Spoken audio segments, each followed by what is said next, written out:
Hello friends అందరికీ ఎలా ఉన్నారు? మేమైతే చాలా బాగున్నాము. ఇక్కడ చెన్నైకెళ్తే బయలుదేరామనమాట. చూడండి చెన్నైకి రీచ్ అయిపోతున్నాము. గ్రీనరీ అయితే చాలా బాగుంది. జర్నీ కూడా చాలా జరిగింది. అక్కడ వెళ్తున్న దారిలో అయితే పనసపళ్ళు కనిపిచ్చాయి.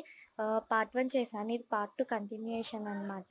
ఆంటీ అయితే కోస్తున్నారు. Sharp knife చూసేకింతుంది. అది కోస్తే ఇంతయితది.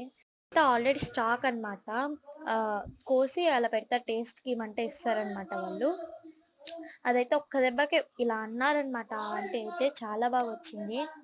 చూడండి ఒక్కొక్కటి తీసి ఇస్తున్నారనమాట. చూడండి ఎంత బాగా అనిపిస్తుందో. చు చాలా బాగుందనమాట. అది హాఫ్ ఫ్రూట్ అయితే మేము ప్యాక్ చేసుకొనెళ్తున్నాము ఇంటికి. మిగతా హాఫ్ ఫ్రూట్ మేము అదే తీపిచ్చి బోర్ కొడతది కదా ఫ్రెండ్స్ తినేకి అన్నమాట. చాలా బాగుంది. చూడండి మా అమ్మకేదో అవార్డ్ లాగా ఇస్తున్నారు.